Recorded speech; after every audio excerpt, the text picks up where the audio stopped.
So, ada beberapa prosedur ya tadi ya, kita lanjut yang untuk di structure questions. Yang pertama, of course you have to study the sentence. Jadi kalian harus tahu dulu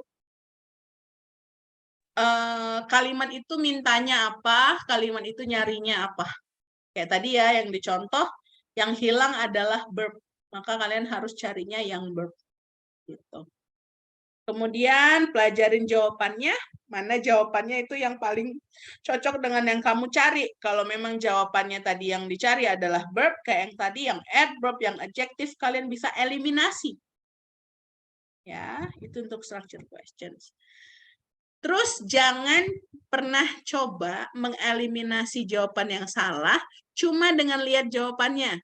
Tuh, ini kayaknya feeling yang B ini pasti salah nih, yang C. Jangan, kalian lihat dulu soalnya. Ya.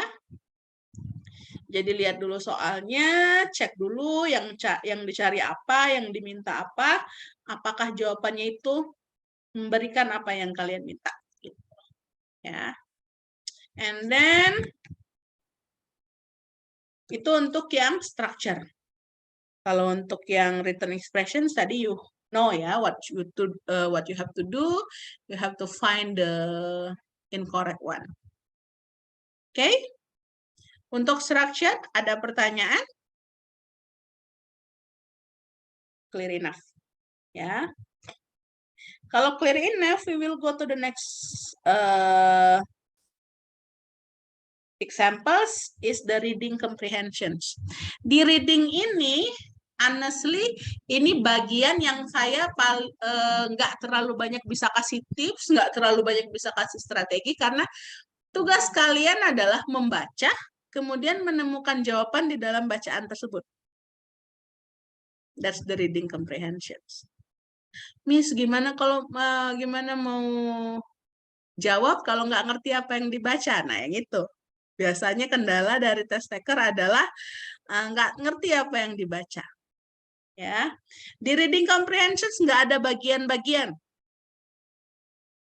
Kalian cuma akan dikasih beberapa passage, beberapa teks yang diikuti dengan beberapa jumlah pertanyaan. Mostly itu pertanyaannya jenis-jenisnya nanti kita akan belajar di bagian reading. Yang paling sering keluar itu, yang pasti keluar itu adalah main idea, ide pokok. Kemudian sinonim antonim.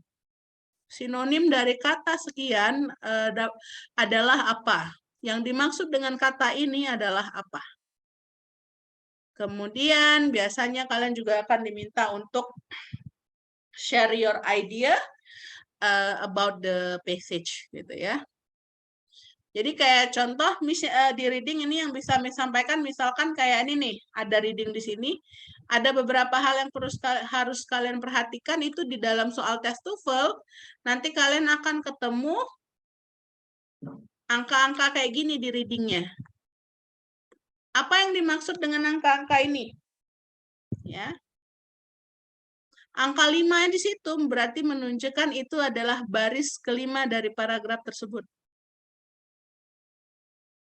Angka 10-nya berarti itu baris ke-10. Dia kelipatan 5. Kenapa?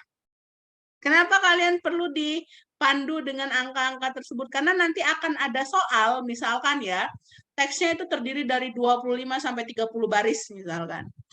Nanti ada soal yang bagian sinonim, kata join misalkan, di baris ke-27, maknanya sama dengan yang mana?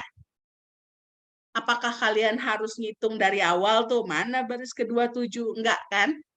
Makanya kalian udah dipandu dengan angka-angka di sana, biar kalian bisa langsung go to the line yang dimaksud, pergi ke baris yang dimaksud, kalian bisa langsung ketemu kata yang dimaksud, kalian bisa langsung cari, itu kira-kira jawabannya apa. Gitu. Ya, itu digunakan untuk memandu kalian, Jadi contoh soalnya akan seperti ini. Misalkan ada bacaan ini, what is the main idea of the passage katanya. Apa main idenya dari the passage? Kalian ya yang kalian bisa lakukan adalah membaca, baik itu scanning maupun skimming, dan mencari main idenya apa. Jadi ini tidak terlalu ada tips and trick kayak tadi ya. Kalau yang ini kira-kira jawabannya kita langsung aja lah ya, biar nggak terlalu pusing kalian bacanya malam ini. Baru juga pertemuan pertama ya. Nanti pas latihan aja pusing-pusingnya. Jadi yang ini jawabannya itu adalah yang C. Nanti ini akan share juga ke e-learning dan ke grup WhatsApp. Jadi kalian bisa baca-baca lagi kenapa yang ini jawabannya C. Ya. Terus nah yang kayak ini yang kayak Miss bilang tadi. In line 7 di baris ke-7 the phrase this traditions refers to merujuk kepada apa? Kalian kan kalau misalnya mau ngitung dulu 1, 2, 3, 4, 5, 6 kan lama. Jadi kalau misalnya baris ke-7 itu kan setelah 5. Jadi 5, 6, 7. Kalian tinggal cari di sini. Mana yang kata yang diminta tadi? This tradition. Oh, yang ini nih. Gitu. Langsung ketemu. Soalnya inline 7 the phrase this tradition refers to. Baru kalian baca this tradition ini menggantikan apa? The value of this tradition is today more apparent than ever. Kalian kalau biasanya merujuk-merujuk itu kalian cek ke sebelumnya. Ya. Communal festivities have been celebrated. People have been rough agreement with their neighbors as to the time of the day. Yang mana sih yang dimaksud tradisi? Apa yang dimaksud? Berarti tradisi yang dimaksud adalah yang D. Ya, people have been in rough agreement with their neighbors as to the time of the day. Jadi model-model pertanyaannya kurang lebih kayak gini-gini kalau reading. Main idea. Synonyms. Ini synonyms ya. Reverse tuh itu artinya merujuk kepada. Yang dicari adalah this tradition itu maknanya apa sama dengan yang mana. Gitu. Oke, habis ternyata ya. Any questions?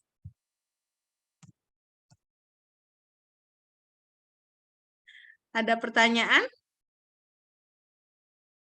Sudah cukup pusing?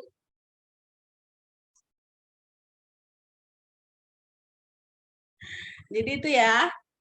Jadi untuk TOEFL ada 3 bagian, listening, structure, written expressions, and also reading comprehensions. As I've told to you before, next week, you will have the prediction test. Remind me, please. Tolong ingatkan saya sekitar pas kayak tadi, pas kita ngatur jadwal, itu tolong ingatkan saya bahwa kita akan prediction test untuk minggu ini. Jadi saya bisa ingat buat bawa audionya. Audionya kan di kampus tuh. Jadi saya bisa ingat buat bawa audionya buat kalian. Ya.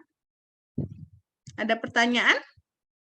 Untuk perkenalan melalui TOEFL, udah kebayang ya kira-kira seberapa gampangnya nanti soal yang akan kalian dapatkan.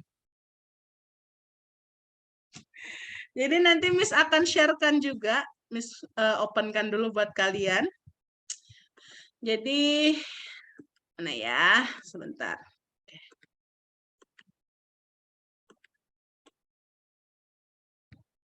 Oke. Nah, jadi nanti ini akan Miss share ke e-learning dan juga ke itu kalian apa? Kemana namanya? Ke WhatsApp kalian. Jadi kita punya yang namanya Test Taker Handbook. Test Taker Handbook ini adalah buku pegangan untuk peserta tes TOEFL. Ya. Ini ada 40 halaman bukunya dalam bentuk PDF. Modelnya ganteng sekali, nggak tahu orang mana ini. Ya. Ini nanti akan di-share ke kalian. Di sini kalian bisa baca-baca lagi lebih lengkap lagi dari yang Miss jelasin tadi. Ada juga latihan-latihan soal, ada juga tes structure-nya ya. Tapi ini lebih lengkap lagi. Yang Miss jelasin tadi kan cuman buat yang nanti kalian akan dapatkan pada saat kalian tes TOEFL ITP. Tes TOEFL ITP sendiri kan ada levelnya, ada level 1, ada level 2, dan juga ada yang speaking test. Kalau kalian kan nanti cuman yang level 1 ya. Tuh. Ini distribusi soalnya, kalau level 2 dia lebih kecil, lebih sedikit. Tapi ada speaking testnya, something like that. Oke. Nah, ini nanti kalian di sini juga kalian bisa lihat rules and regulations-nya ya. Beberapa yang nggak boleh kalian lakukan, beberapa yang harus kalian lakukan, for example. Kalian harus bawa ID card, something like that. Nanti juga dijelaskan lagi ketika kalian sudah daftar tesnya. Ya. Ada beberapa peraturan-peraturan, score reportnya. Terus ada juga contoh buku soal, lagi, lembar jawabannya. Ya, mana tadi? Nah, this one.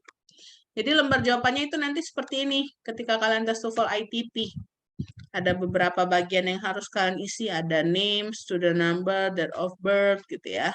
Native country code dan native language code. Ini nanti biasanya akan dikasih tahu sama pengawasnya.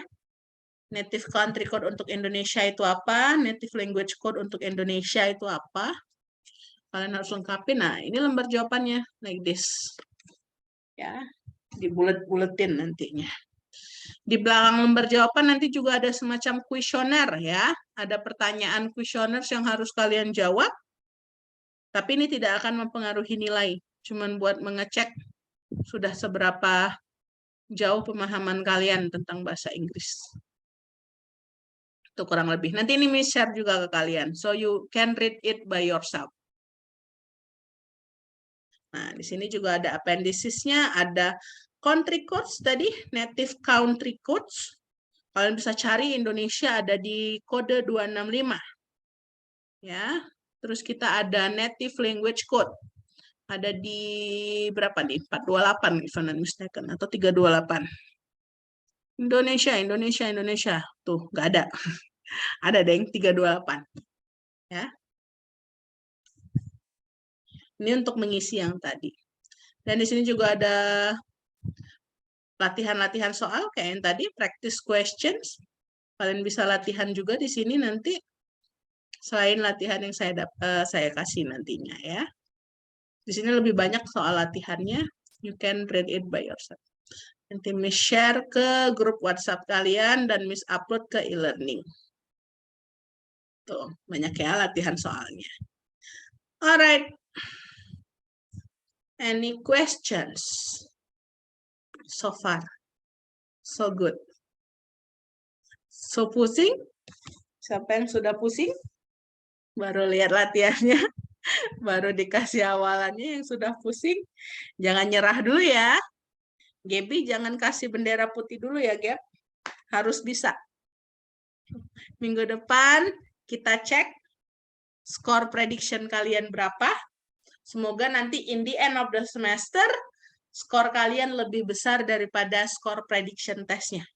Ya, Miss harap itu nantinya. Jadi prediction nanti lihat, misalkan rata-rata sudah 4,5 semua, amin. Nah, nanti kan pas ujian benernya 500, 5,5 misalkan ya. Nanti Yovan dapat 677 ya, Van ya. Amin. Oke. Ada yang mau bertanya? Do you have any questions?